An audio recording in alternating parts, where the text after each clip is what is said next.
Good morning, everybody. Welcome to this meeting of the Board of Directors of Lincolnshire Partnership NHS Foundation Trust. I'm Kevin Nokia and I'm the Trust Chair. We always begin our board meetings with a patient or staff or family or carer story, something that helps to keep us as a Board of Directors as grounded as we possibly can be in the services that we provide. This morning we're hearing from Millie Cave, a patient partner from the Every Voice group, who's supported by Lou Bannister. Welcome to both of you. But first, Sharon, I think Sharon Harvey, Chief Nursing Officer, wants to introduce the story. So Sharon, over to you. Thank you, Chair. So yeah, I'm Sharon Harvey, Chief Nursing Officer here at LPFT, and the reason we've asked Millie to come and share her story with us today is colleagues will know we have set transitions for people moving from children's to adult services, but transitions anywhere actually as a quality improvement priority for us in the organisation. And Millie has a number of different hats and experience, and we'll talk us through some of those, but it's really important for us, I think, to listen to how, on reflection, how Millie feels her story could have been better, easier, and just a general honest look at her experience. So thank you, Millie, and to Lou, and I'll hand over to you both.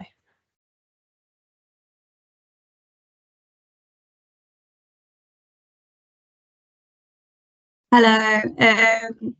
So I'm just going to get straight into it. I've written it down. It's a little bit lengthy, but I hope that it's interesting enough. So yeah. Hello everyone. So before I start, I would like to ask that you listen to my story with intention, and intention to take both positives and negatives from it today and reflect on your own practices in the workplace. Firstly, I am the same as you, your family, your friends, your children. I was brought into this world with the same innocence and instincts as any other child. When my mother held me for the first time, I'm sure all she wished for was my eternal happiness and well-being. The reason I say this is this can affect anyone. It creeps into the kindest souls and destroys the most abundant lives. As a child, I was a typical, well-behaved, high achiever all throughout my early years and teens. I was full of ambition and drive and didn't let anything get in my way. I flourished on routine and was often admired for my determination and so-called self-discipline. There were a lot of factors that made me, upon reflection, a deeply unhappy child. However, I just wanted to be like my friends, so I didn't talk about this kind of things during our breaks when most people would plan who they would hang out with after school. I've survived like this for as long as I can remember. To me, this was how everyone thought. Surely it was normal to think about death as you opened your gifts on your birthday. Surely everyone felt guilty for eating the dinner their mum cooked them after school. Surely it was normal to hide in the bathroom at a restaurant whilst you had a panic attack. Surely everyone's mum went to bed crying because of how their husband spoke to them, right?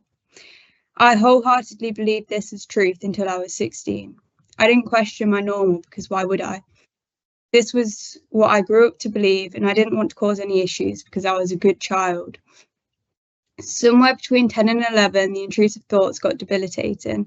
I learnt to ignore them. Somewhere around 12, I couldn't leave the house because of the panic attacks. I learnt to suck it up and go anyway. Somewhere around 13, I was stuck in a toxic friendship that made me hate everything about myself. I learnt not to buy myself anything because I didn't deserve it. Somewhere around 14, I started to count calories because I had lost control of everything in my life once COVID hit and my mum moved on. Control, that's all I wanted.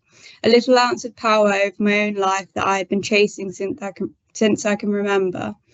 14 to 16 is a blur of exams, working long hours, studying, exercising, and pursuing success.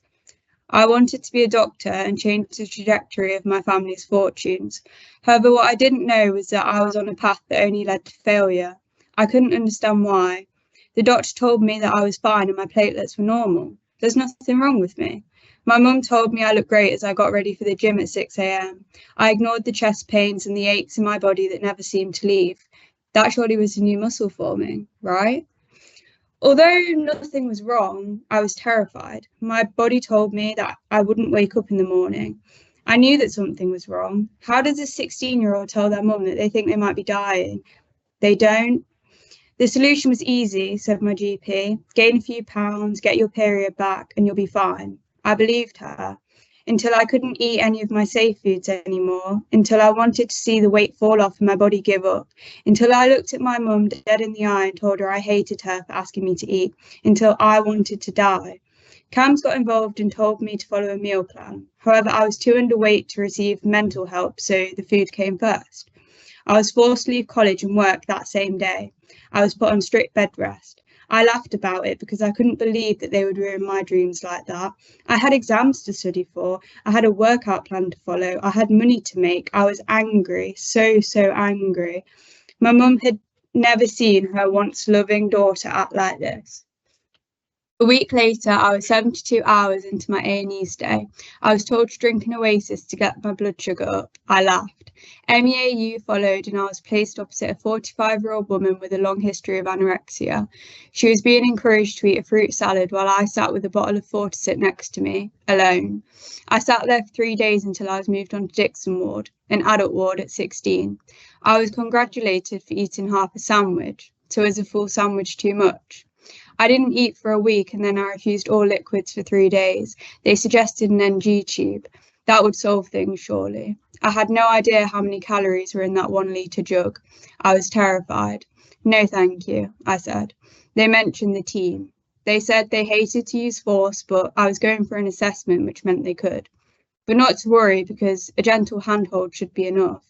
I was asleep when a man in a black uniform came into my room. He seemed friendly, but I felt uneasy. He explained that if I said no to this feed, that they could do it anyway. I felt sick. I heard them speaking outside my room about sedating me because my heart might stop if they restrained me. Restraint? What does that mean? Will I be tied down for hours? Am I going to die? I hid my head under my blanket and tried to block out the world. 5 people came into my room and one of 3 large men guarded the door. I'm scared. I want to go home. I hope this kills me. Surely this isn't legal. They spoke to me some time and I was too scared to agree to what they said. I still vividly remember the first time someone touched me without consent. I froze and cried out. I hated how it felt. I felt like an object. I grabbed onto the side rail of my bed with any strength I had left. They moved my bed and prized my hand away. They tried to aspirate the end of the tube whilst I was still curled in fetal position. I ripped it out and covered my face. They didn't expect that. They left and I sat there shaking. Please let that be it. They can't do it, so it's okay. They won't. They brought in the pod next, the same pod that lived in my hospital room for 4 months. 4 people pressed me into the cold plastic whilst a 5th held my head tight. Ow, this is making my headache worse. The rivers in my eyes made their way to my jumper mixed with the spilt Fortisip from earlier. The nurse who I'd spoken to earlier about her children was forcing a guided NG tube up my nose and down my throat. I can't breathe. It hurts. Please, no, I can't take any more of this. After about 12 attempts, it was in and the guide wire was taken out. Over a litre of viscous mix of Fortisip and water was pushed down in the space of about 5 minutes. I didn't want this poison in my body. Every syringe was killing me. Let go, it's over now. They didn't. I was too distressed, you see, and all I needed to do was calm down. Easy. I don't know how long it lasted, but it felt like hours. Those hours will never leave me, though. I still dream about any number of the restraints that happened twice a day for the next year. I felt like a shell of a human, one who had been used and humiliated. I still remember the security guard questioning why my mum wouldn't pay the £1,000 a day fee for me to receive specialist care. He would for his kids, so why wouldn't a single mother on sick leave not do that? I had nothing, not even my own autonomy anymore. I was in the same room for 4 months. I stopped speaking to my mum before I was detained. I wanted her to forget about me. I was promised day after day that help would come once they accepted, but no one would. I was too complex and resistant. When a bed came up 2.5 hours away, it was accepted by my psychiatrist. I was taken in secure transport with 4 people the day after I was told. What followed was 16 months further trauma that will never leave me. I was angry for a very long time, but I know that anger doesn't set you free. I was too outspoken in hospital, according to my psychiatrist, but now I was out, I could say whatever I wanted. I only ate to leave the children's hospital that I was kept in 4 months after turning 18. I couldn't bear to be on one-to-one as a safeguarding concern any longer. It felt like history repeating itself because nowhere would accept me. I'm not okay and I'm not sure I ever will be, but current mental health services didn't help and I never want to go back there again. I've used my anger as passion for change and advocacy. I won't stop until something changes. I don't want any children or adults to ever experience what happened to me, because it can and does happen to anyone. I'm not asking for sympathy, but I'm asking for you to take at least one thing away from what I've said today. Every voice has given me the opportunity to use my voice and be involved in changing services. In 6 months, I've been involved in Dragon's Den NHS, Come Dine with Me, interviews, meetings with the board like today, meetings with NHS England, and invited to 2 award ceremonies. Louise has helped me achieve so many things in such a short space of time, and I'm honoured to have started this journey alongside her help.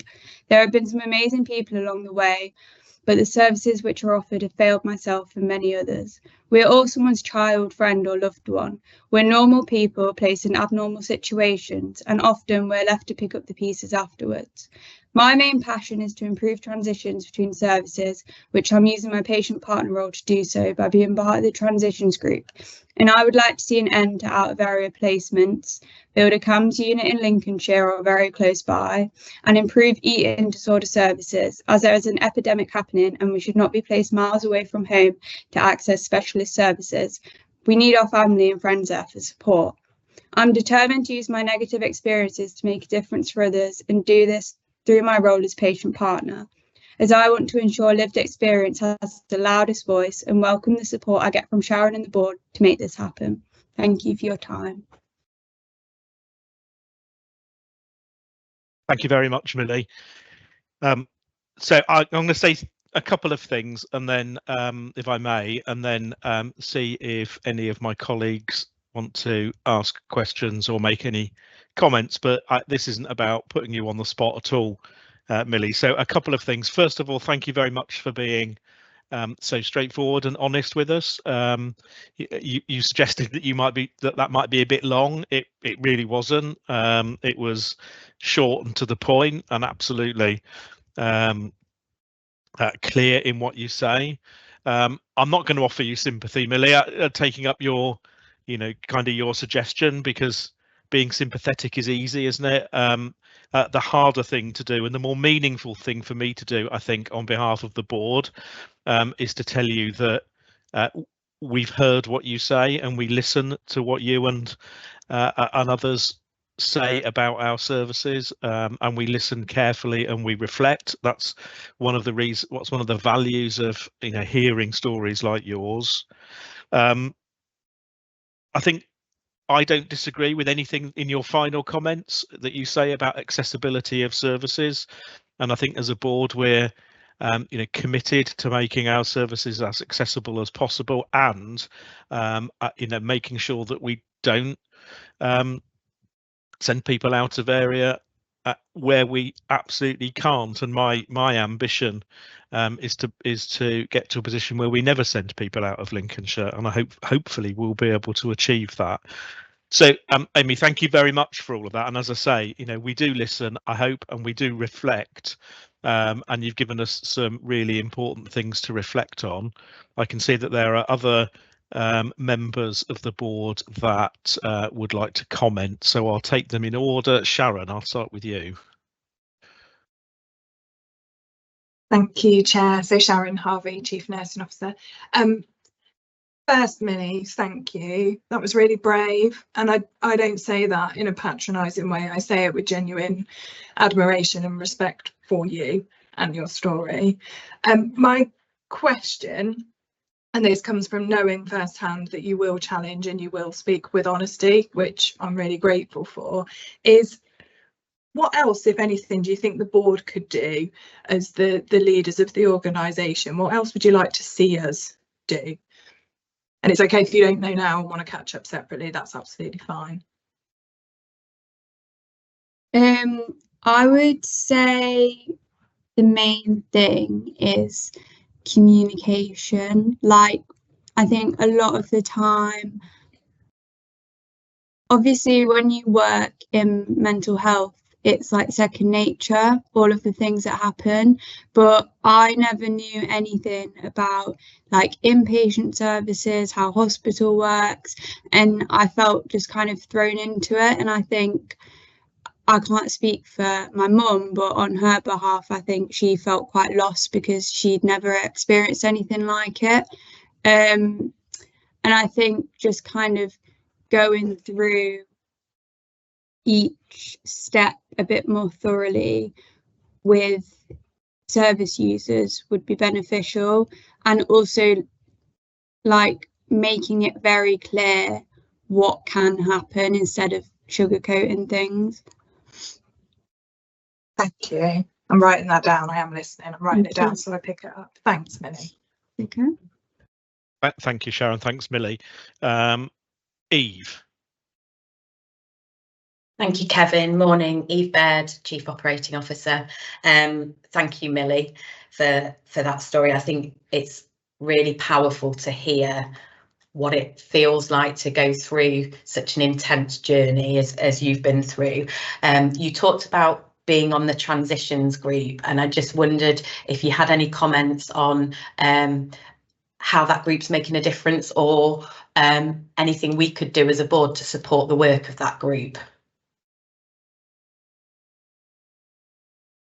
I think just bringing more awareness to it, and maybe recognising that I think there's a lot of focus around transitions between child to adult services, which is great because it is very prominent, but that I think a lot of things can get lost in there. I know that during the group it was brought up about like addiction services and like older adult services as well, and I think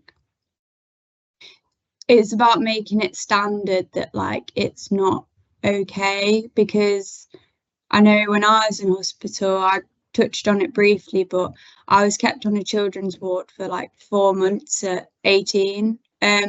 But what I always said was, if someone went to hospital for 4 months, that's a very long chunk of time, and that 4 months I didn't need to be there. But because I'd already been in there for like a year, they were just like, oh, you know, it's only a couple of months, but it was a very long time. Thank you. Thanks, Eve. Sarah. Thank you. Sarah Connery, Chief Executive here at the Trust. So again, thank you, Millie, for your bravery. And I'm happy to admit I've had an eating disorder myself, and a lot of the points that you made around what was happening for you at the time around control really resonated with me. But thankfully I was never admitted, and I've never been NG tube fed, and I think your description of how it felt for you was really quite sobering. And it's maybe not a question to you, it's maybe one for the Trust itself, maybe Sharon or Girish, around, you know, we are seeing an increase in NG tube feeding on our wards, and how are we hearing the patient voice, and how we might be able to make some steps in terms of improving that experience, and is that something that we could maybe pick up through the Every Voice group? So I suppose it's more just a thought for us rather than for Millie, and you know, maybe with Millie would be able to help us with that work through the Every Voice group. But just to pick up around the CAMHS unit and out of area, you know, being completely honest, we will never be able to provide all specialist services within Lincolnshire. We couldn't have a high secure hospital, for example, but in terms of the CAMHS unit, when we did close the unit, it was a really difficult decision, but we always said, should the activity indicate that we needed to look again at that, then we would. And I don't see the activity there at the minute, because we want to make sure that we've got sustainable and high quality services, not just the number of beds that Lincolnshire activity might need, but we will always keep that under review. But ultimately our vision is to support people to live well in their communities.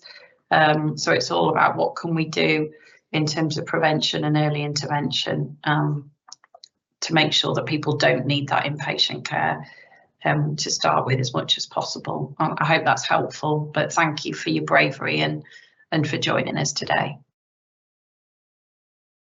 Thanks, Sarah. And then I've got Girish. Good morning. Thank you, Kevin. I'm Dr. Girish Kuligiri. I'm the Chief Medical Officer for LPFT. Thank you, Millie. Maybe you vaguely remember we meeting together for the Dragon's Den competition, which was really, really interesting. And I really valued your input to that group as well. Before I ask something, I just wanted to quickly respond to Sarah's query with regard to NG tube feeding on the wards. I remember that I've been practicing for the last 20 years, and for many years, we would never admit any patients on a psychiatric ward if they needed NG tube feeding because of the dynamics and also you know, the skills what the staff had.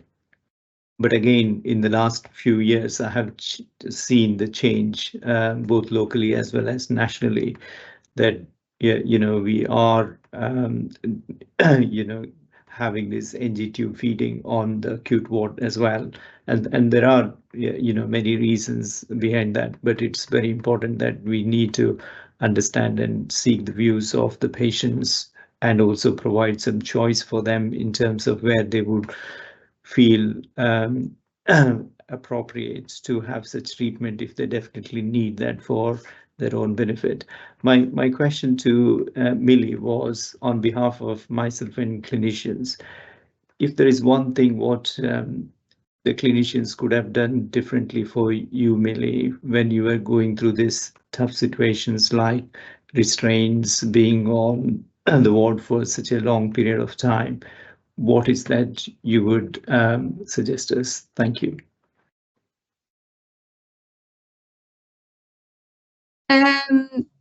I think a lot of it comes down to the very simple fact of how they spoke to me. So when I was admitted, I was 16 at the time. So upon reflection, I'm 19 now, you know, I felt very like mature when I was 16, but I've changed a lot in those 3 years. But there was kind of two ends to how they spoke to me. One was very patronizing and childlike, but you know, I wasn't a child. I was very independent. I was very self-sufficient, so I hated how they spoke to me like that. But then there was also, it was quite ruthless. Like, they made out like having an eating disorder was just like a game to me. I remember one nurse telling me that she was sick of my fun and games, and I thought, you know, this isn't fun for me. And I think that power that they have over you, like psychiatrists especially, they'll just, I would say, abuse it a little bit. And I think that there should be an equal flow of communication between patients and the responsible clinicians. And I think you might not fully understand how someone feels, but I think that you should still be open-minded. You know, even if you've never treated a patient with an eating disorder before, it doesn't mean that it's not valid and that you can't take even 20 minutes out of your day to just research a little bit about it instead of going off stereotypes that are very outdated. Thank you. And I can only just say sorry about how you were made to feel when you were in the hospital, but I will definitely take your message. Thank you so much. Thank you, Girish. Millie, thank you for coming this morning, and thank you for telling us some hard truths, and thank you for being honest and straightforward with us. I think my final comments are these, that we know as a board, Millie, that collectively as an organisation and individually as practitioners, we don't always listen as well to patients, families and carers as we should do. You've illustrated that this morning. My commitment to you is that we will do everything we can and work as hard as we can to be better. And part of that process is, as I said a few minutes ago, having you along here to tell us the hard truths that you've told us this morning. So I'm really grateful for that, Millie. And anytime you want to continue any of that conversation with me as chair, then you're more than welcome to.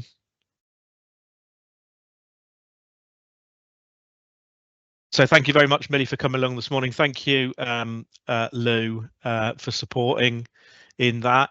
And thank you again, Millie, for the articulate way in which you presented your concerns. It was a privilege to hear them. Thank you. Just want to say thank you so much for having me, and I appreciate everything that everyone said. Thank you. I'll be happy to be back if you ever need me. We'd be happy to have you back, Millie. Thank you. All right. Bye-bye. Thank you.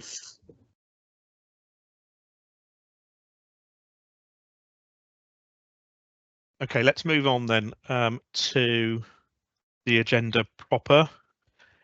We've got some, it's always a bit of a bump down from a conversation like that to having to do routine things like talk about apologies for absence, but that's what we have to do. So we've got some apologies, I think, from Di, Ian and Sarah Whiteman. If there are any declarations of interest that aren't already captured, now is your chance to shout. If there are none, we've got minutes of board meeting on the 11th of July and the extraordinary board meeting on the 1st of August. I'll take both of those together if colleagues are happy for me to do that. If anybody's got any points, either in terms of accuracy or other matters arising from those minutes, grateful if you could shout, or preferably indicate in chat, but don't take that literally.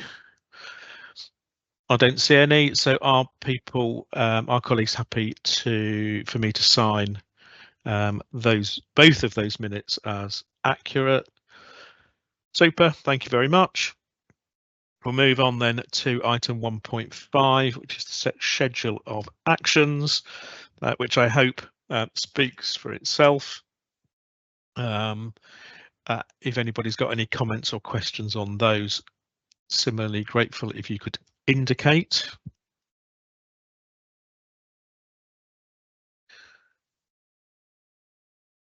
No, don't see any, so we'll move on then. I don't have any particular remarks to make other than to welcome Eve to her first board meeting as Chief Operating Officer. Really good to have you here, Eve. Look forward to your contributions as Chris Higgins transitions into his new role as Chief Transformation Officer. So welcome, Eve, and best of luck, Chris, to you. Thank you. We'll move on then to Chief Executive's report, Sarah. Thank you, Chair. Thank you. So, hi, I'm Sarah Connery, Chief Executive here at the Trust.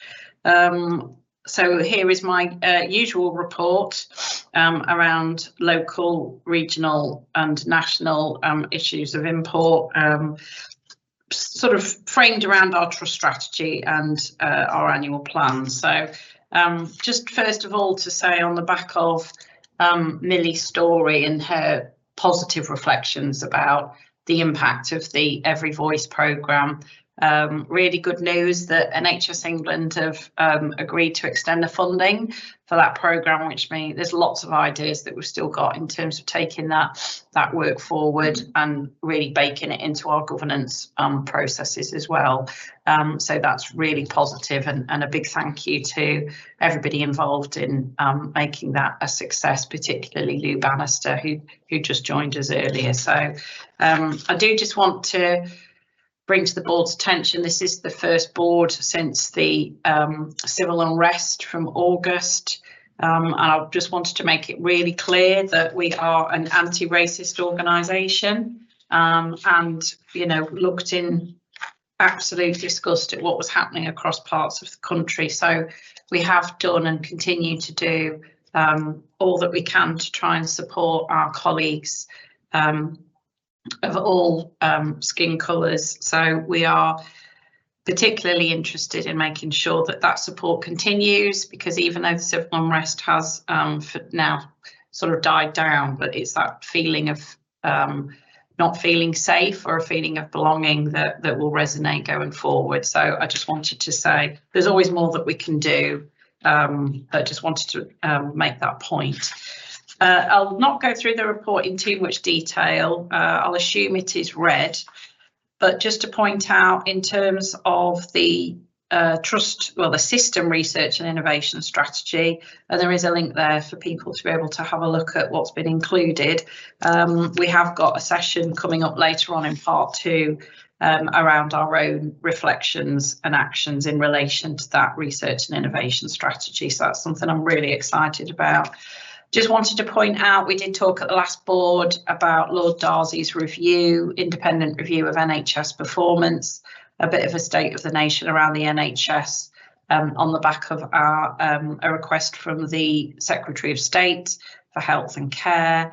I was at a NHS England event for chief execs on Tuesday down in London, where we had we were able to have a conversation about some initial findings, and just to say to the board that the turnaround on that is very quick, and we will be receiving a report in due course. That then feeds into the 10-year plan for health that will be coming up, and there'll be opportunities for the board to engage in that piece, potentially at board development session going forward, where we can have conversations ourselves around what we would like to see in a 10-year strategy for health, not just the NHS, but for health, which I think really ties into our trust strategic ambitions around a healthy population here in Lincolnshire. So I'll stop there, Kevin. There's quite a lot in the report, and I'm more than happy to pick up any of the areas for further comment or any questions that people might have. Thank you.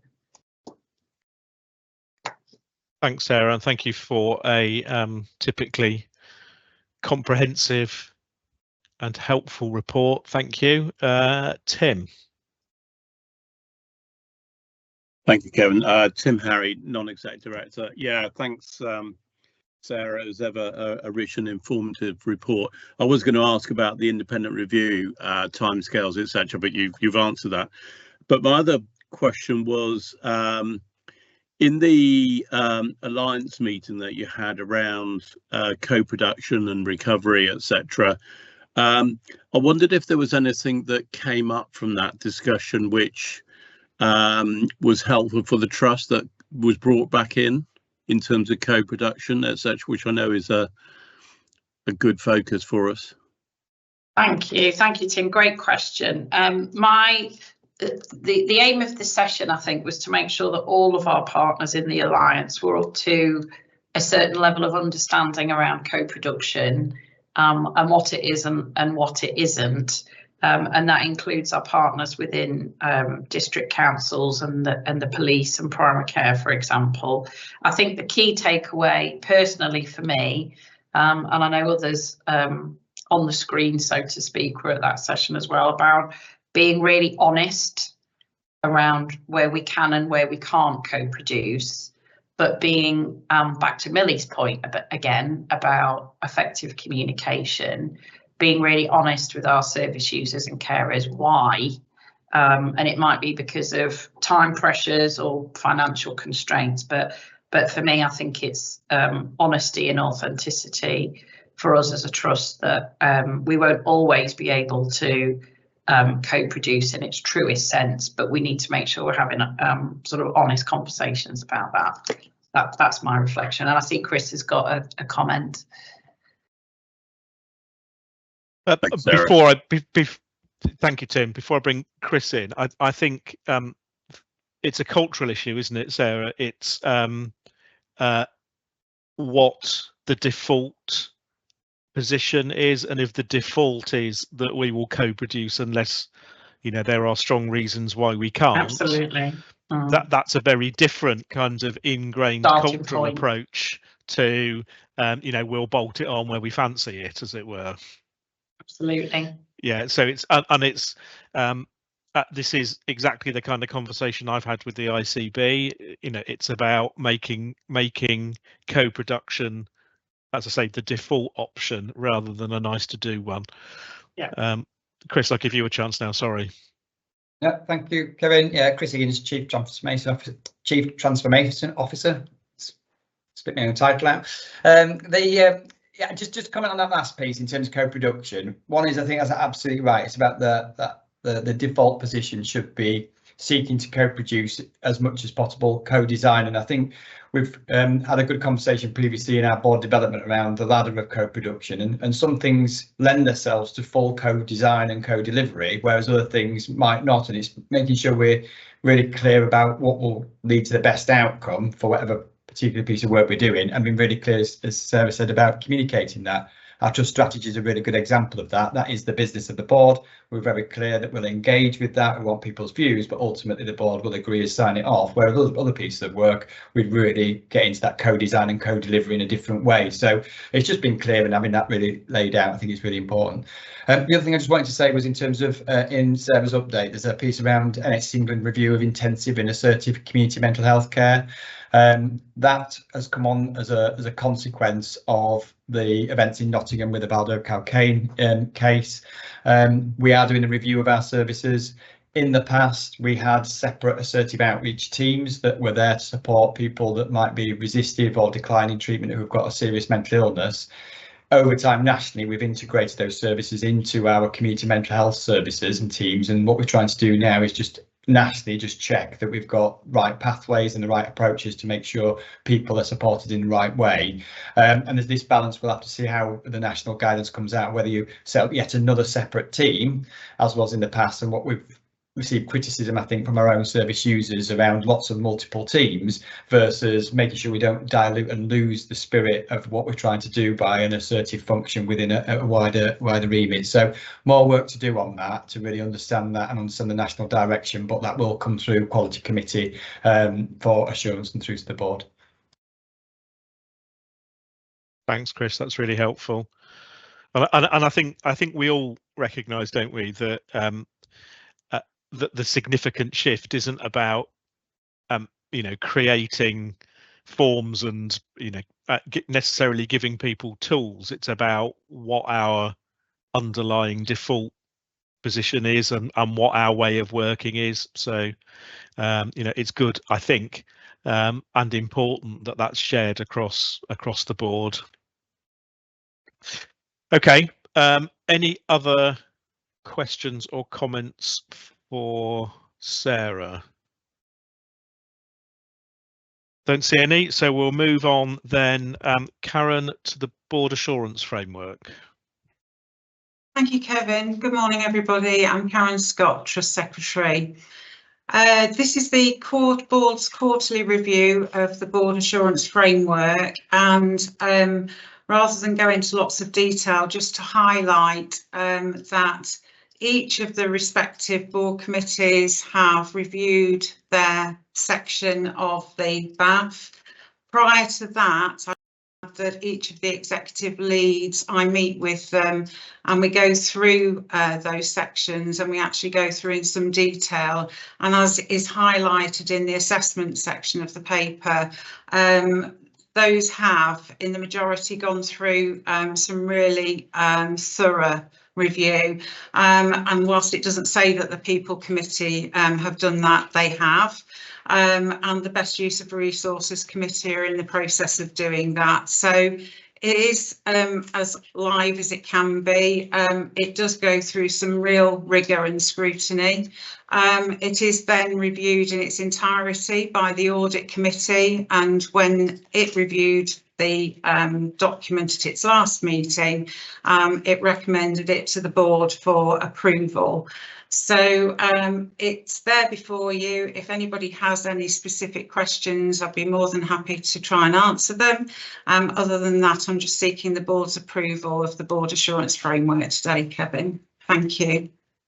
Thank you, Karen. And it, you know, speaking personally, it does give me a significantly greater degree of assurance now that it's going through those, you know, kind of governance stages with the rigour that it has, and I'm grateful too to the audit committee for you know, for giving it a once over as well. So I mean, it feels like a more robust document and a more robust process. So thank you very much for that. Any questions or comments? I don't see any, Karen, so we take it as approved. Thank you. Thank you, Kevin. And we'll move on then to the risk register. Thank you. So this is the organisational risk register, and it is, hopefully, I'll take it as read, hopefully the details set out within the report. I should add at this stage that we are in the process of reviewing the format of this report, and with a view to introducing some more dynamic and thematic presentation of data and trends. So I'm looking forward to actually presenting the board with something that looks a little different in future. In terms of the risks as set out there, there's currently 21 risks held on the organisational risk register, and then an increased number held on at divisional and corporate level. Ask of the board this morning is actually for the closure of one risk, and that's 109, and that relates to the staffing and capacity within the safeguarding team. I'm quite sure that our Chief Nursing Officer, Sharon, will be happy to comment on that if anybody has any specific query, but that is the ask this morning. Other than that, I'm more than happy to invite any of exec colleagues in to talk about any specific risks if anyone has any query, but hopefully it's straightforward. Thank you. Thanks, Karen. Thanks for the offer to Sharon to expand on that risk if necessary. I think the reason for closure given in the paper is pretty clear. But if colleagues have got any questions or comments about that, I'm sure they'll come in. Tim. Thanks, Kevin. Tim Harry, non-exec director. A point of question coming from ignorance, I'm afraid. Just a point of clarification. What's an IMR? I couldn't see any definition of it. Can I just ask where you're referring to? Yeah, it's in the final column, and it's part of the justification for the closure, and it makes a comment around IMRs. Sorry, I'm just trying to find the actual document. I do apologise. Just bear with me a second. If it helps, Karen, it's in the covering paper as well.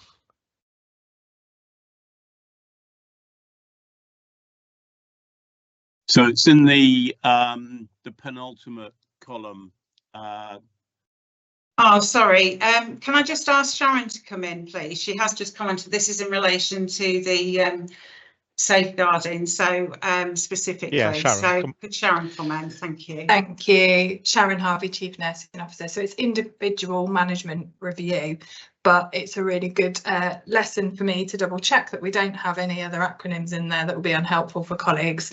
So it's when we've had individual concerns, we do the individual management review, and some of those were being delayed, which meant that either people might not be able to practice until we'd reviewed them, or we might be causing anxiety to people and their families because we were taking longer than we would want. Thanks, Sharon. That made sense now. Thank you. Thanks, Sharon. It's always worth reminding ourselves that we work in an acronym-rich environment, and particularly for public-facing papers like this, we need to make sure that we do explain them. But I think it's a job a bit like painting the Forth Bridge, isn't it? Will though, however, Kevin, take an action away to make sure that we're really rigorous in that in future. Thank you. I assumed you would. Thanks, Karen. Any other questions or comments? I don't have any, Karen, except to note the fact that it's still a work in progress, but look forward to further progress maybe next time. Thank you, Kevin. And can I just formally seek the board's approval for the closure of that risk? I think I heard that, but just so that we can note it. Thank you. I don't see anybody. No, in fact, I see people saying yes. So we'll close that risk. Thank you, Karen. Thank you. We'll move on then to item 3.1. Sharon, this is you. Thank you, Chair. Sharon Harvey, Chief Nursing Officer. So this item is, I've got two items which I'll take separately, but they're interlinked. The first one is the Infection Prevention and Control Board Assurance Framework. So the purpose of this paper is to present the IPC Board Assurance Framework update in Q1 to the board for assurance. And the National Infection Prevention and Control Board Assurance Framework is issued to us by NHS England. There's one correction I just need to make that will make sure we update immediately, is that in the report on page 2 it says that there's compliance in 45 areas and partial compliance in 5 areas. It's actually compliance in 46 and partial compliance in 6, but it's a typo. The body of the text does demonstrate that, so apologies for that, colleagues. So we've got 6 areas that are partially compliant and 1 area non-compliant and 1 area non-applicable. The areas that are partially compliant, I've sought additional assurance on to ensure we've both got clarity where the monitoring and the scrutiny sits, and to make sure there's clear time frames and plans. And I'm happy to provide detail to anybody separately that would want it, but won't go through otherwise.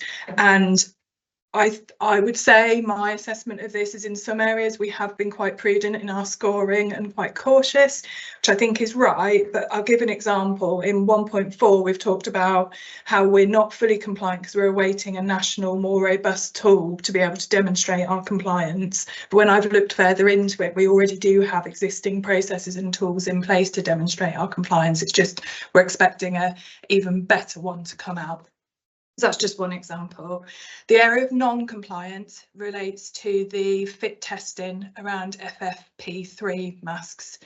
And we've got mitigations and plans in place through the IPC team, but also through health and safety.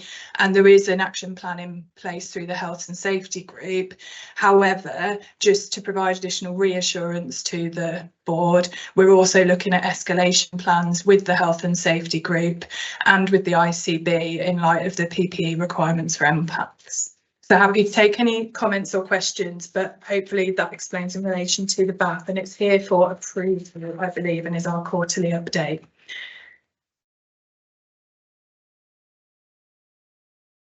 Thanks, Sharon. Any comments or questions? I'm grateful for your additional clarification on those couple of points, Sharon. The rest of it, I think, speaks for itself. So I will invite colleagues to indicate whether or not they're content to approve the report. I agree, Tim, it is a good report. Yep, the answer is yes. Thank you very much, Sharon. Thank you. You mentioned you had 2 items. Yeah, so the next one is the annual report for infection prevention and control. Are you happy I go through that one now? Of course I am, yes. So the annual report is to provide to the board the update or the assurance that we've met our statutory requirements in 23-24. It's a requirement for us as a registered provider organisation with the CQC that we've got to demonstrate those appropriate arrangements and structures in place for managing infection prevention control, and that we've got the key governance systems in place. So just to give a bit of clarity around the context, so the board assurance framework that I just spoke about is the 10 criteria in which we have to assure ourselves against. The annual report presents that year end of compliance alongside some other detail for the board. So those 10 criteria that I just talked about in the previous report make up the 54 elements, and our partial compliance is some of that. So hopefully, if it's okay to take the paper as read, and you'll see in the key highlights of the report that we haven't had any incidences of healthcare associated infections such as MRSA, E. coli bacteria. There's been one outbreak of confirmed norovirus, and more detail around that's in the paper. And throughout 23-24 there's been lower levels of COVID or other confirmed respiratory outbreaks, but of course testing requirements have changed as well. We're continuing to work, as you'd have seen in the previous paper, around making sure we've got good IPC practice, and the levels of compliance are provided quarterly throughout the year, which we've just seen in the previous paper, and they go to quality committee and board. However, in order to present these together, the paper that we just saw hasn't been to quality committee. This paper has, and in quality committee the ICB asked for additional review and provided some extra comments. So the version you're seeing now has been both through the IPC group, quality committee, had additional comments from the ICB. They've been incorporated, it's been back to the IPC group, including the ICB, and then back here. It's a bit complicated, but just so you know the different levels and scrutiny that it's been through, and it's here for approval and then to go on to our trust website. The one comment I just want to make before closing that off is that Karen Scott, Trust Secretary, and I've had a conversation around how we can make these reports and our other annual reports, especially looking at quality of care, more accessible, so that people who are using our services could easily read and review how things have gone in the last year. So we're taking an action away to look at that. We talked about it with the quality account, if you recall, but I think we should be doing the same for all our annual reports. That's it, I think, Chair, but happy to take any comments and feedback. Thank you very much, Sharon. I mean, it's a really comprehensive report. I think your point about across the piece, looking at the accessibility of those documents, and if we can, applying a kind of common format across them as well, that's informed by, you know, those kind of accessibility criteria, I think is a piece of work well worth doing. So I will invite colleagues to offer any comments or questions. Tim.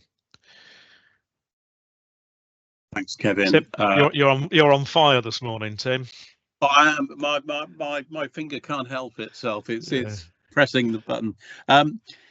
Thanks, Sharon. And again, another really good report. And obviously, you may or may not be aware from my background, I'm kind of interested a bit in microbial resistance, etc. I guess my question is, I think it's criterion 3, which is around the stewardship. And the definition of that criterion talks about antibiotic resistance as well. And I wondered if there was any sort of comment that you could make under that.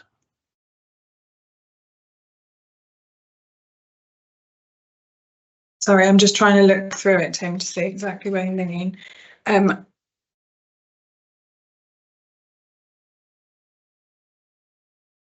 It's all right, Sharon. We can catch up outside if you like. Is that all right? Sorry, Tim. Yeah, I'm trying to scrap through. If we catch up, is that okay? Yeah, so I can understand it. It might be that we need Girish or Kieran to be part of the conversation, but if we pick up, sorry.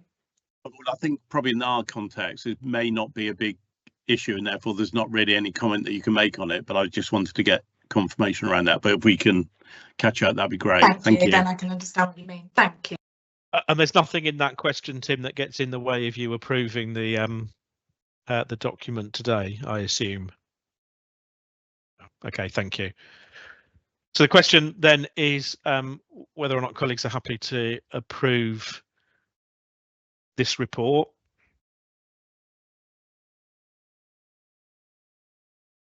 Fabulous. Thank you very much. Thank you, Sharon. We'll move on then to item 3.2, Girish, which is you and the Learning from Deaths report. Thank you, Chair. I'm having some issues with my laptop, so I'm not sure whether you can still see me, although I have clicked my, yeah, you can see me now. Yeah, brilliant, thank you. So I have two reports. So I'm Dr. Girish Kunigiri, the Chief Medical Officer for LPFT. So the first report is on learning from death, which is a quarterly report. And this report is with the aim of assuring the board that all deaths that happen for patients who are currently receiving care in LPFT and those who were discharged in the last 6 months, such deaths are identified, reported, investigated in a timely manner based on the national guidance. As you may be familiar that all such deaths are reviewed each day to identify them, and those deaths which are either unnatural or unexpected, we process them through some criteria to assess whether they qualify for serious incident, and if yes, they are reported through the national system, which is called as STEIS, which is Strategic Executive Information System, and I'll make sure that that is put next time onwards. And such cases are thoroughly investigated and presented at the weekly Patient Safety Incident Panel meeting. These are some of the changes which we have made in the last few months following the adoption of what is called the PISA framework, which is Patient Safety and Incident Reporting Framework, which takes into account the system-wide approach to the investigations rather than focusing only from LPFT point of view. And then those cases which don't meet the threshold of serious incident, we review them under what is called as the mortality care review. And this is the scrutinized by a team which meets every 2 weeks and is called the Mortality Incident Review Group. And then they are all discussed in detail in the Mortality Surveillance Committee, which I chair. So these are some of the meetings which are jointly attended by the senior clinicians as well as the managers from the patient safety group, involving the patients' families in all the investigation process. As you can see in the different charts and the facts which are shown in the last 2 years across all the 4 divisions, including the leader, which is learning from death for patients with learning disability and autism. On a monthly basis, there is no significant variations outside the limits what we have set. And all the reviews which have been done over the last 3 months, they have been done in a timely manner, which has been the usual record for LPFT. And what is also important is that the learning from each of the review is fed back to the teams and the clinicians, both within the divisions and also those which are appropriate across the divisions as well. And we have different processes like the team reflective practice, and also we share the monthly bulletin, which is available on the Trust intranet. So the last thing which I need to mention in addition is that we have also commissioned a couple of thematic reviews, which has helped the organization in terms of wider learning. And one of the example is the dual diagnosis thematic review, which involved the 20 patients who had sadly died with the diagnosis of severe mental health illness as well as substance use, and that was presented and discussed in detail in the quality committee. And similarly, we have done a thematic review on the suicides which have sadly happened in the last 5 years for patients who were open to LPFT, and the report will be coming soon to the quality committee as well. Recently, only this week, we had the quality oversight group where we have discussed the key principles what the organization will be adopting in terms of divisional as well as organization-wide learning from patients' concerns alongside the complaints and the serious investigations which we have in the organization. Two more points before I end. The Trust has now reviewed the policy on learning from deaths, and it is currently circulated to all the stakeholders for consultation. One of the things the board wanted is whether we look at the benchmarking data related to mortality. I need to mention that we had discussions internally in terms of how we bring this, but we thought that it may not be appropriate because of some of the reasons, which includes variations in the commissioning arrangements between the different ICBs and the providers, and also the data which is collected is not uniform across different ICBs. So as a result of that, we bringing this at the trust level will not be the right benchmarking status. So in summary, LPFT is compliant with the legislative duty in identifying, reporting, investigating, and learning from each death, and in a timely manner. There is an appendix which is related to learning from deaths for patients who had learning disability and autism. It's a very detailed report. The reason why it is relatively detailed is because this is something which is done by the system, not necessarily by LPFT. So I have put that as an appendix, but I'm happy to answer any questions. Thank you. Thanks, Girish. It's a very full report and detailed, for which I'm grateful. I probably venture to suggest there may be too much detail in here. I'm not sure that we need to see the ICB report, for example, and occasionally I think having too much is worse than not having enough, because it makes it more difficult for board colleagues to navigate their way through it. But having said all of that, it's a comprehensive and helpful report, Girish, so thank you. Any questions or comments from colleagues? Eve. Thank you, Kevin. Eve Baird, Chief Operating Officer. It's a comment really, and something I think, a piece of work I think I would like to take outside of board and think through with colleagues around the link between the risk on our organisational risk register, so risk 261, which is about our dysphagia trained workforce, and what we're seeing through the leader investigations, which is aspiration pneumonia being in the top 3 cause of death for individuals with a learning disability. I just think it's important to note as a board that actually we've registered that there's a link between a risk we've got within our workforce and what we're seeing nationally in terms of a leading cause of death, and that we will pick up and make sure that we're addressing that risk in the most robust way that we can.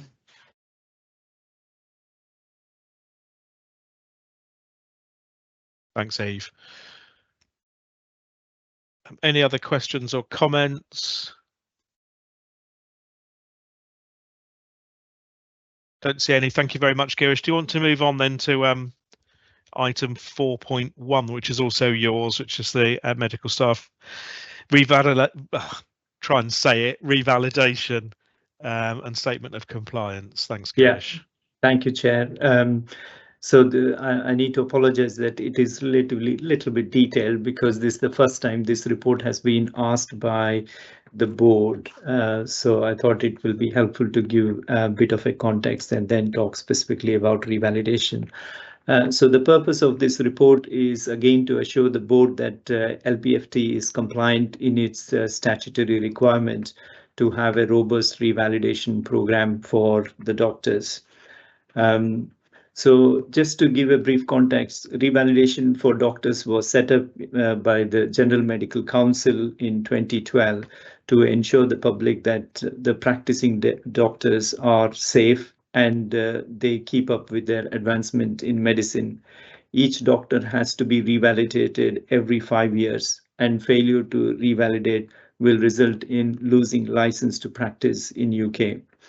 So revalidation, as you can see, is a very robust process and for the purpose of revalidation, the doctors needs to evidence that they have participated in annual appraisal in the previous 5 years, and they have multi-source feedback from at least 25 patients and 15 colleagues.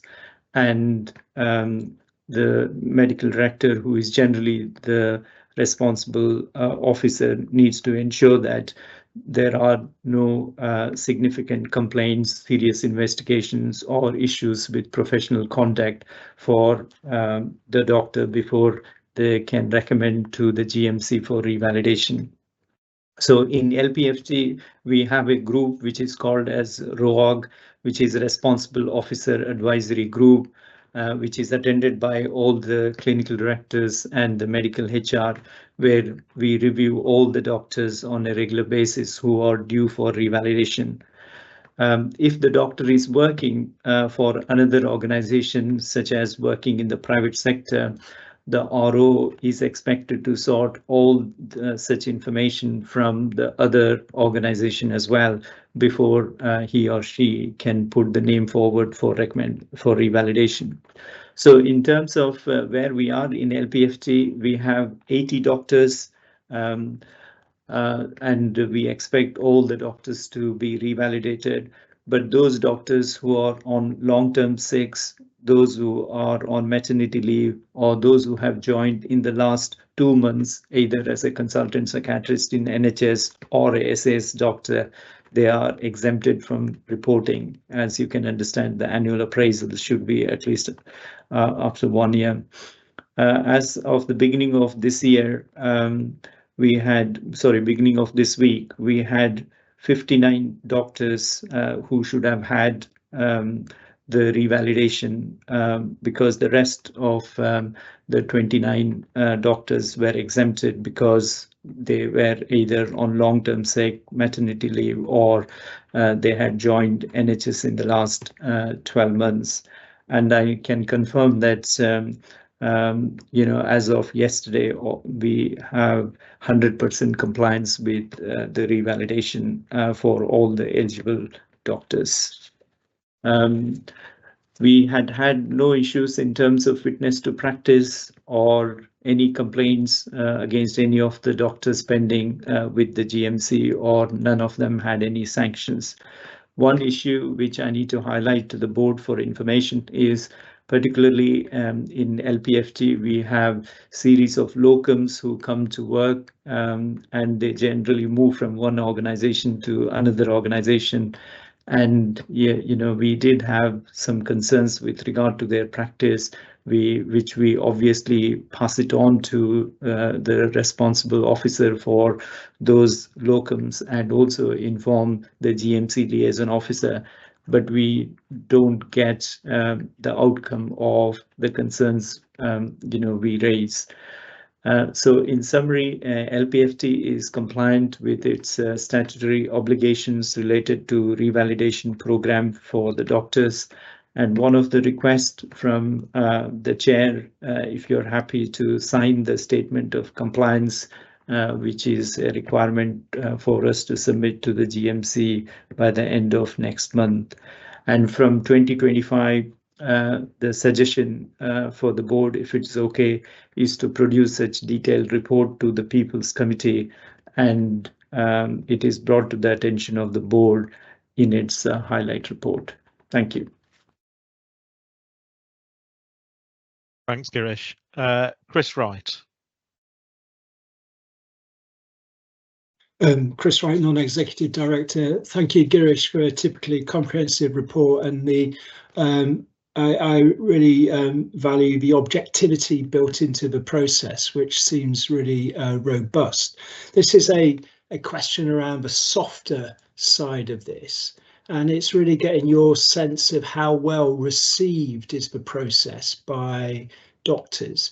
Do they feel that the appraisal process enhances their practice? And out of the appraisal process, how do they feed that into their continuous professional development?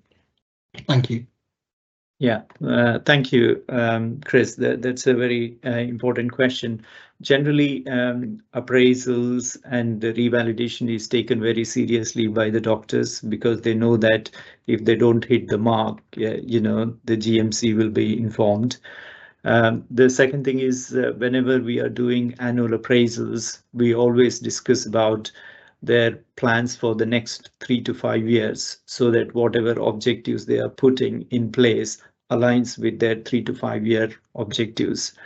But I have also noticed that those people who have been in the service for a very long time and those who are planning to retire, obviously, you know, the quality of the appraisals are good, but because they are towards the end, this is just my personal observation. It may not be for all, but those who are in the end of their career, they generally try to do it as much as necessary in terms of appraisal and revalidation, not necessarily you know, focusing much on their career goals, which is understandable, but they are generally very thorough in terms of their clinical practice because that is what they enjoy. I hope that helps. Thanks, Girish. Kevin, is it okay if I ask a supplementary? Of course, yeah, go ahead. So one of the themes of today's meeting, starting with Millie's life story, is really around our ability to communicate. And through this process, I presume there's a lot of focus on the hard skills and experience and competencies of medical professionals. But does it get underneath the issue around how doctors actually relate to their patients, how they engage with their patients so that they can win their confidence, and the more relational aspect of practice? Thank you. Yeah, thank you. That's another interesting one. And also, I need to say sorry with, you know, some of the comments and experience, you know, some of the board members had, you know, particularly when they had gone to health services and to the doctors, not even introducing themselves. To be honest, revalidation or the appraisal in itself will not pick those finer details. However, as an organization, you know, we have, you know, series of activities where communication is a very key part of it, and also listening to the patients becomes a very key part of it. I mean, just to give examples, you know, we have a lot of reflective practices at the team level and also for the junior and senior trainees. We have patients coming and talking about their experiences. We also have postgraduate meetings which happen every Thursday, and we involve patients and families to come and be part of, you know, some of those events. So there are many such learning events, including the CPD events for doctors, where, yeah, you know, communication becomes a very key part of their development. But I, you know, obviously I will take this message to the Director of Medical Education and then see whether we can dedicate one of that postgraduate meeting just to talk about building communication skills. Thank you. Thank you very much, Girish. Thanks, Chris. And Girish, I don't think you should feel obliged to apologise for the behaviour of medics that don't work for LPFT. I mean, I recognise why you're doing it, but I don't think you should feel obliged to. And I mean, I think it just demonstrates for me the importance of leadership in all of this. That you know, it's very easy for really good and, you know, competent clinicians to I'm trying to choose my words carefully here, not necessarily do all the things that we would want them to do as an organization, and to forget some elements of that around, you know, basic communication and civility. And it's you know, it's easy for it to happen in pressured work days and all the rest of it, and it's our job as leaders in the organization to try to make sure that doesn't happen, I guess, is my analysis of it. Yeah, thank you, Kevin. I think, you know, in terms of me saying sorry, I mean, I also feel that one of the reasons we all come into medicine is to understand the suffering what our patients go, you know, go through, which is very, very important, you know, at that stage. And that's the fundamental thing we all learn when we get into medicine. And I always feel that, yes, it may not be LPFT doctors, but whether the doctors are working in LPFT or in other organizations or in other countries, but that is the fundamental thing. You know, we all need to ensure that we keep that in the forefront and value, yeah, you know, people and treat people as people rather than patients. Yeah, thank you. No, I think you're absolutely right, Girish, and the very fact that you've said that and that we're having this conversation is a really important one, so thank you, and thank you very much for the report. That the extra detail in that and the context around all that was really helpful. Thank you. I need to ask, I think, to be sure that the board is happy with me signing that statement, which you've invited me to sign. I think I would be signing it on behalf of the board, so I'd be grateful if colleagues would indicate whether or not they're happy for me to sign it. And they are, so yes, I'm happy to sign that, Girish, and thank you very much for walking us through that report. I'm grateful. Thank you. I'm going to suggest, colleagues, that we take a short break now before we move on to the best use of resources section of the agenda. It's 10:15. Let's take 10 minutes and reconvene at 10:25. Thank you very much. Thank you.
Okay, welcome back everybody. If we restart then with item 5.1, which is the highlight and exception report from the Performance Committee, which I think in Di's absence, Chris, you're speaking to. Yes, thank you, Kevin. Chris Wright, Non-Executive Director. The Performance Committee is still in its infancy and has been established so we can enhance our oversight over the overall performance of the Trust. And in doing that, there's been a lot of work ongoing in relation to the integrated performance report, which Mark Platts will speak to in the next item. We're constantly been looking at ways of triangulating the various data and information we receive as a trust so that we can provide ourselves with greater insight into our performance. And to that extent, we're doing, there's a lot of work going on at the moment around the creation of a balanced scorecard. A management workshop has been planned, which is working with our data and insights team to try and pull together the various information sources and data sources to contribute to the creation of a balanced scorecard. So that's work in progress, and hopefully by the next time the board meets, we'll be able to report on how well on the creation of this new tool. Somewhat more prosaically, the committee was advised about a new contract around gardens and grounds and estate. And although it's maybe a very kind of fundamental contract, it's really important for our patient care that we look after the estate as effectively as we can and the grounds around it. There was a significant focus on the number of out-of-area placements. At the moment, we have a significant number, and that led to a wider conversation and discussion around patient flow, including discharges and our own mental health activity. So again, you know, the data is pointing to a problem, and that's led to a conversation and a discussion around what we're going to do around that problem. And we continue to focus on our ongoing workforce issues in relation to reliance on bank and agency staff. So those are the headlines from the Performance Committee. Thank you. Thanks, Chris. And you know, good to see the further work that's being done, you know, to enhance the way that the Performance Committee reports into board. So I'm grateful for that. Should we move straight into the IPR, Mark, and then if colleagues have got questions either for you or for Chris, you know, on behalf of the Performance Committee, we can wrap them all up in one. So Mark. Everybody, thanks, Chair. So good morning, everyone. I'm Mark Platts. I'm the Chief Finance Officer for the organisation. So I'm presenting this month's IPR data to us, and we're built on June data. So given the timing of board and the reporting and the Performance Committee review, we are looking at June's data. So we'll be making a reference through that as we go through. In terms of some of the headlines, Chris has touched on some of the bits, so I won't duplicate, but I do think it is important to note the out of area challenges that we've got. You know, it's important to thank our teams for all they're doing around that. I've personally been on a couple of calls with staff around out of area placements this week, and they're gutted to have to make them, but there is that real pressure on our services at the minute. So it's important to note that we're working on that. A task group has been set up, and this is being jointly led by two of our Director of Operations. So there's a real big, heavy focus on that for us as an organisation, as a system. In terms of our people, whilst the number of new starters isn't quite as high as it was last year, we do continue to recruit to our services, and it's important that we continue to do that.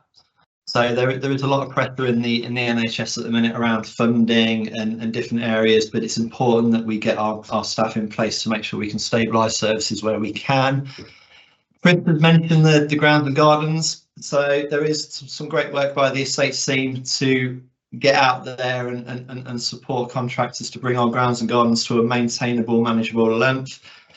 The key thing for me on this is where we move forward with this. So our estates and quality team are working together to look at pilots around how we can actually bring our grounds and gardens to life and become part of therapeutic care, not just outside space outside of our buildings. So hopefully our patients and carers and staff will see the benefits of that as we move forward. So some good highlights there.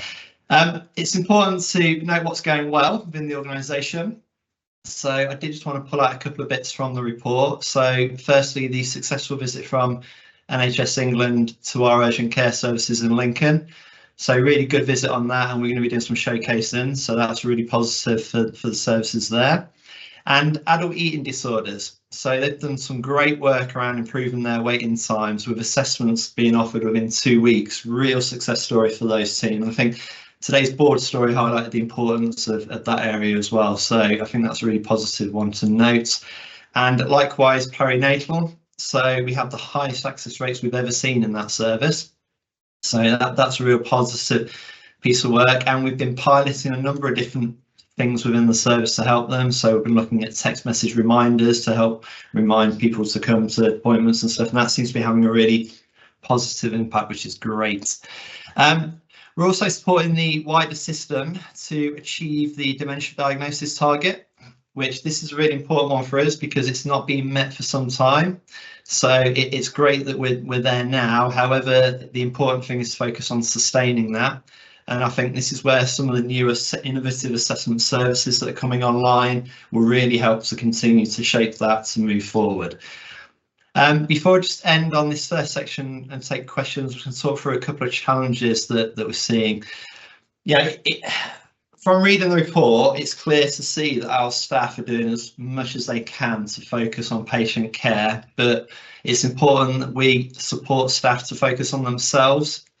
So some areas that we are working on is we do need to work with our teams to look at clinical and management supervision. These are important tools to help make sure that we keep our staff trained and aware of what's going on to help give the best patient care. So we need to support staff with that kind of management supervision and clinical supervision moving forward, because performance is not quite where we need it to be.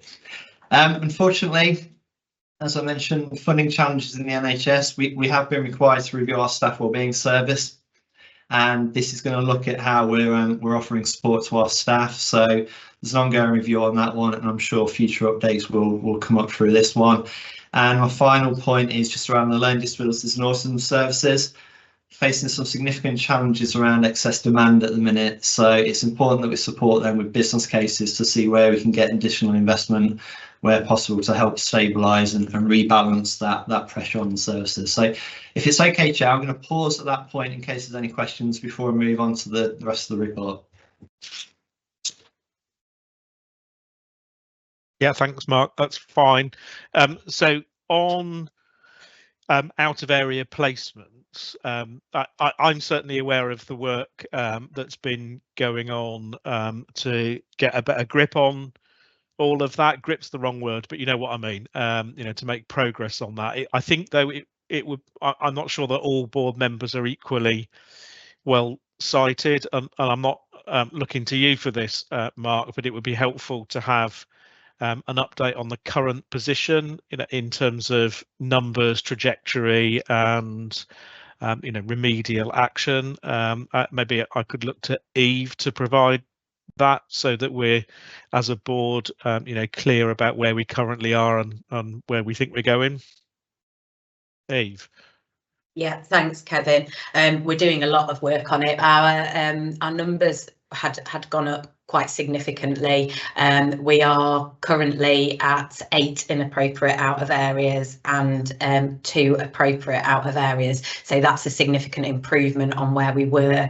We're working really hard across our community and inpatient services to make sure that that whole acute care pathway can meet the needs of individuals in the most least restrictive way, that we're supporting people as well as we can in the community to avoid unnecessary admissions. And we're also doing a big piece of work around purposeful admissions once people are admitted into our inpatient services, that those admissions are purposeful, they're meaningful, and they're for as short as time as possible, so that we can continue to support people to live well in their communities. Is there any more detail you want, Kevin? No, I mean, I think it would be helpful for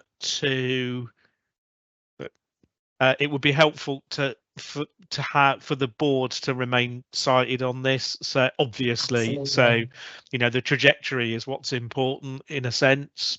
You know, understand all of the work that's going on, but you know, staying focused on the trajectory I think is important. Chris Higgins, you had a C, you took your C away and now your C's come back. I assume that means you've changed your mind and you would like to comment after all. Yes, yeah, that's exactly right. Yeah, I think just to add, yeah, Chris Higgins, Chief Transformation Officer.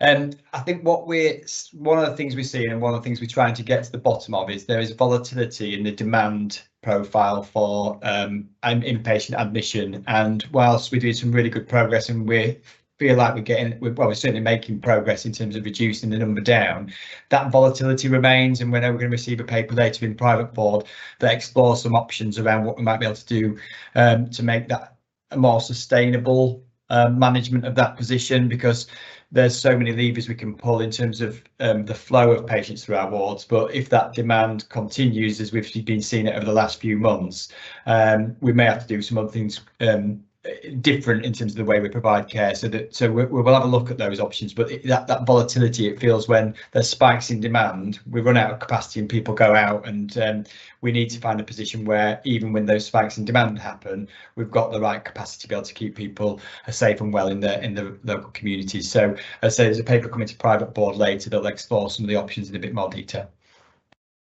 Thanks, Chris. Obviously aware of that, and just a word of explanation for those who aren't members of the board. Occasionally we do have to take preliminary kind of discussions like that in private before they come to a public board meeting for, you know, kind of full discussion and sign off. And it's important to, I think it's important to note two things. The first is that we've got significant management attention on the current and pressing problem, and that at the same time, you know, there is work going on, you know, in terms of a more structural and fundamental, you know, kind of look at the issues that this raises. So there's two kinds of strands of work going on. I just wanted to bring that out really clearly for those that might be observing this discussion. So thank you for that, Chris. I'm grateful. Mark, back to you. Excellent, thanks, Chair. So I'm going to continue talking through the report through the access, experience and outcomes lens. So I did want to just pick up, following on from this morning's board story about our children and young people eating disorder service. I thought it was a relevant time to kind of talk through. So routine waits to the service over the last 12 months are actually positive. 91.7% of children have been waiting a maximum of 4 weeks, which is within target. So, you know, there is that 10% that we can work on, but that's a positive position. Where we do need to continue to support our teams is around the urgent requirements on the service. So whilst low numbers, over the last 12 months, 3 of our 7 patients that we've seen have had to wait longer than that initial weekly target. So I just wanted to bring that in, given the context of the board story, and I'm sure Eve will come in at the end to kind of build upon that one.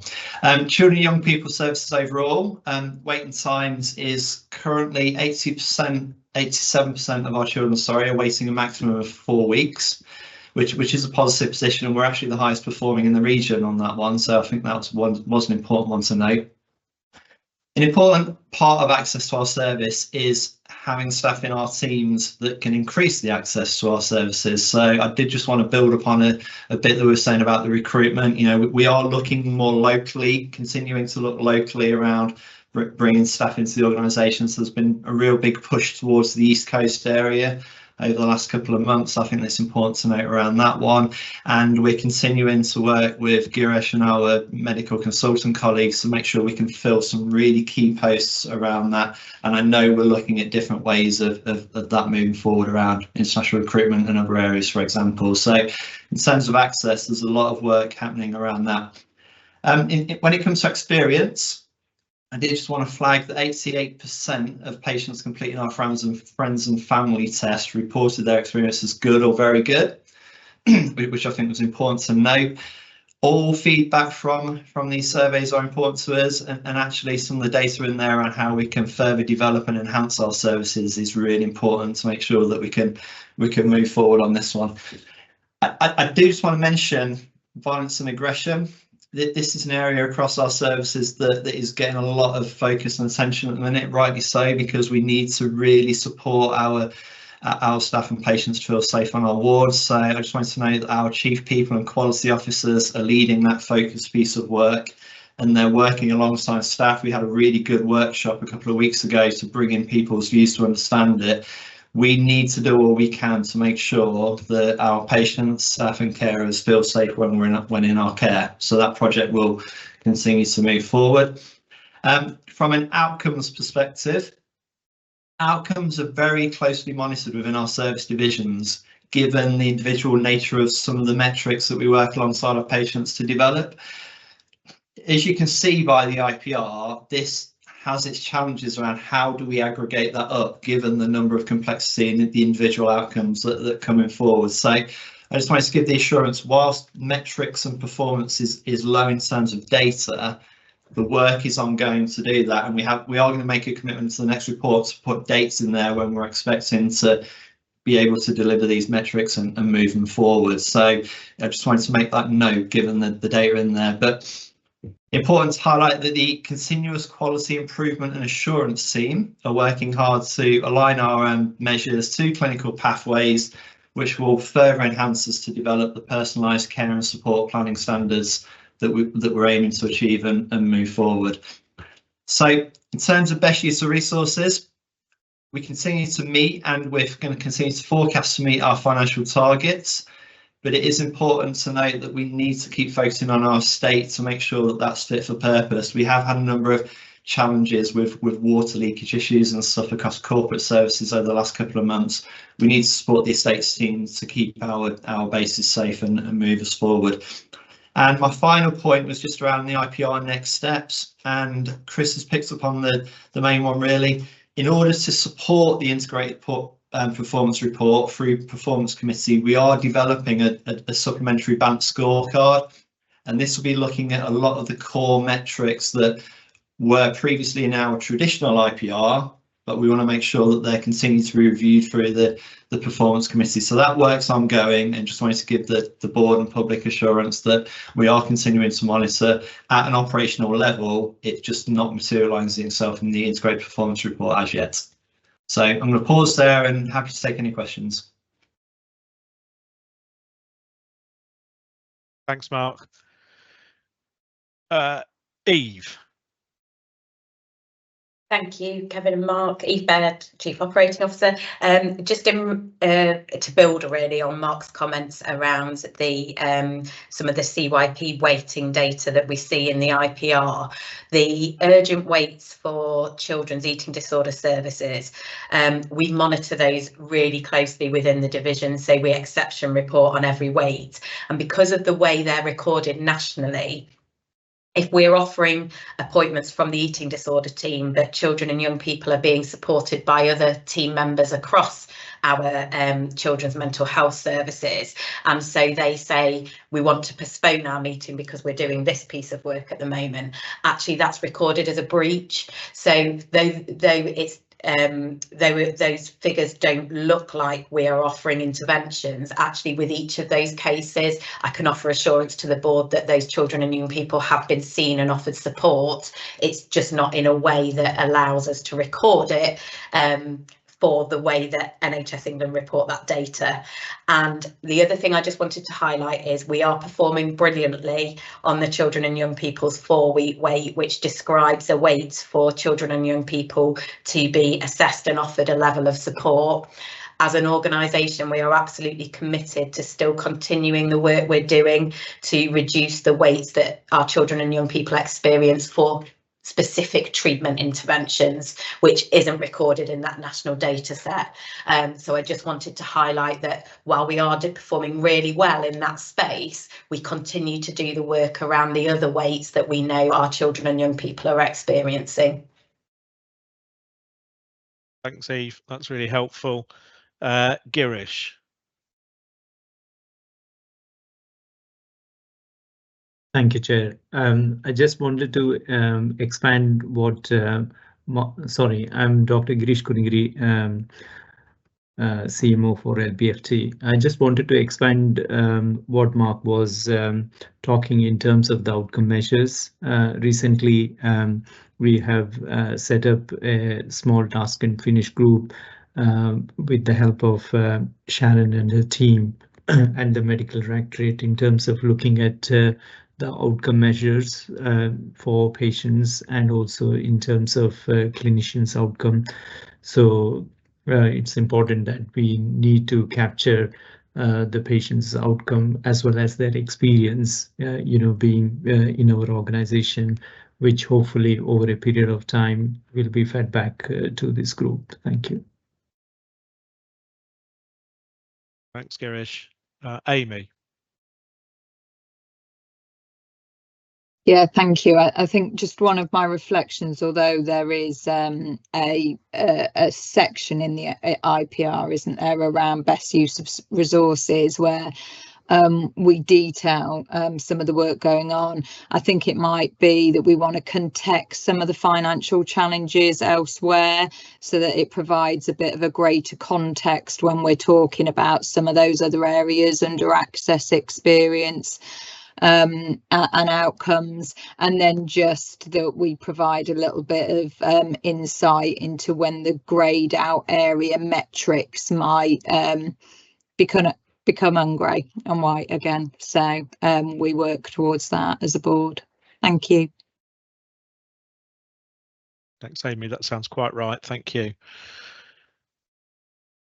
Any other questions or comments for Mark? I think it's been a helpful discussion. Mark, anything else you want to add? Thanks for that, Kevin. We'll come back with the commitment around the delivery for the grade out metrics, but we're certainly looking towards the end of the year for that coming in. So hopefully by the end of Q4. Okay, that sounds really helpful. Thank you, Mark. And good discussion around the out of area placement. So thank you for sparking that. I'm grateful. We'll move on then, shall we, to item 7.1, which is the highlight report from the Audit Committee. And I think, Chris, you're stepping up for this one as well.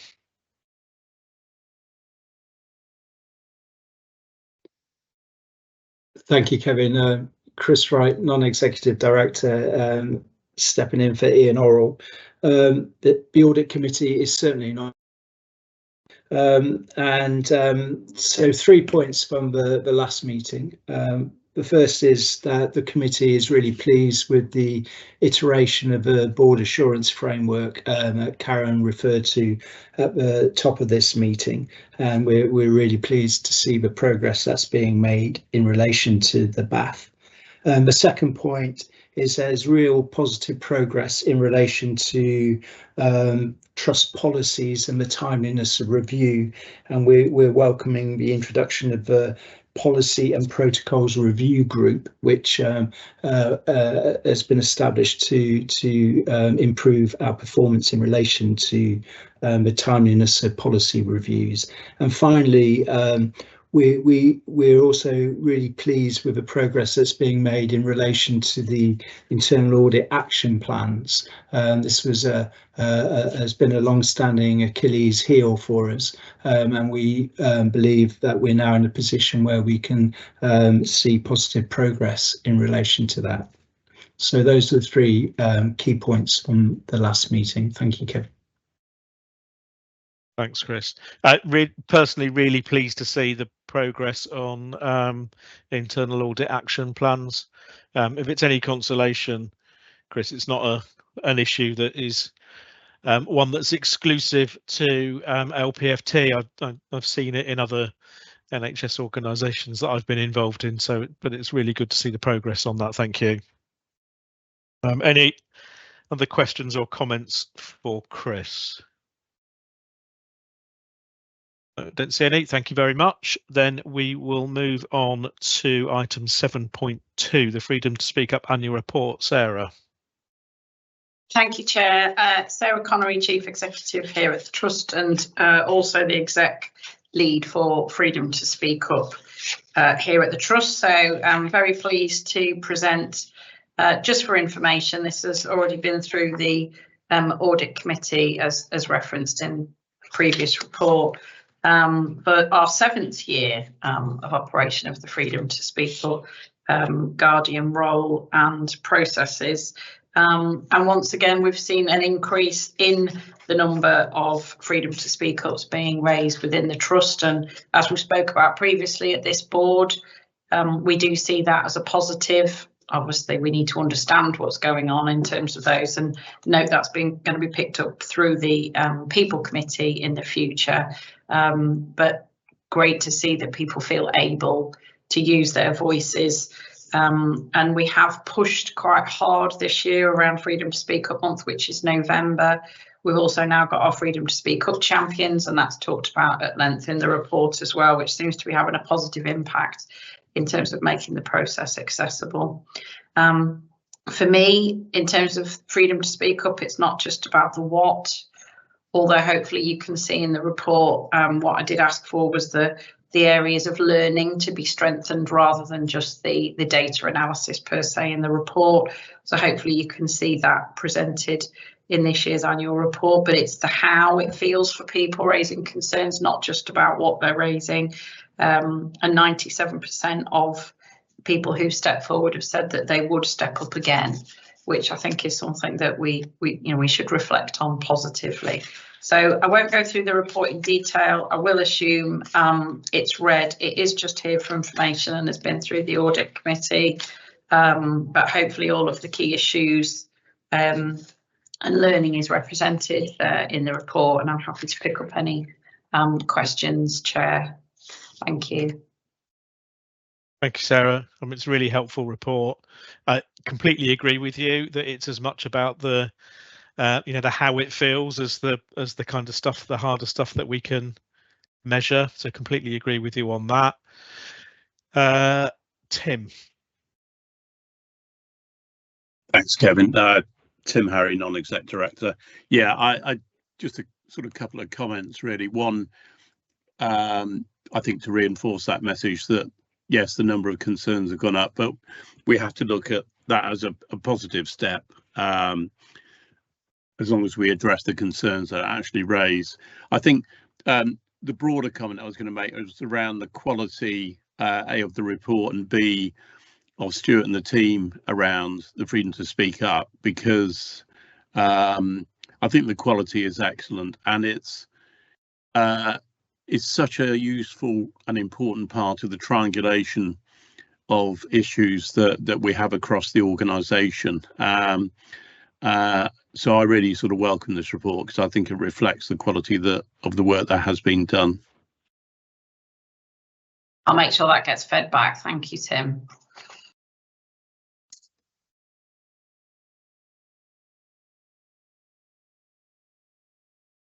Sorry, had a slight technical blip there. Yeah, completely echo what Tim says, and grateful if you feed that back on behalf of the board, Sarah. Will do. Thank you, Chair. Thanks very much.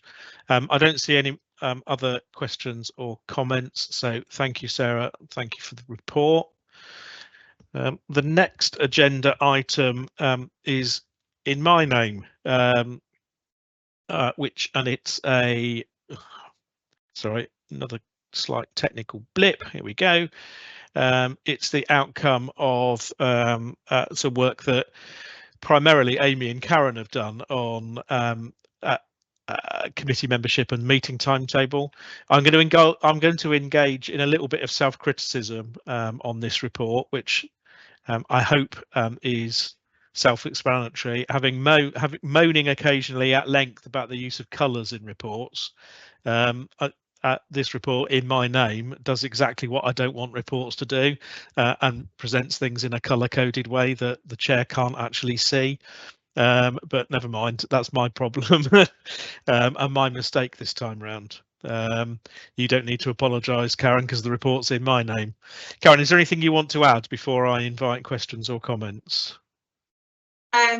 Not particularly add, although in addition to the 2 recommendations at the end of the paper, I have got an additional one, Kevin, but I'm more than happy to come to that if there are after there's any questions and comments, or can do that now. You're on mute, Kevin, sorry. I said, what I meant to say, Karen, is that you've got the floor, so you might as well do that now. All right, thanks, Kevin. So as you alluded to, this paper sets out the rationale and the obvious rationale for needing to set our meeting timetable for 25 and into 26. So we've actually made sure that this includes the beginning or the end of the financial year on this occasion. So I wasn't proposing to go into any specific detail.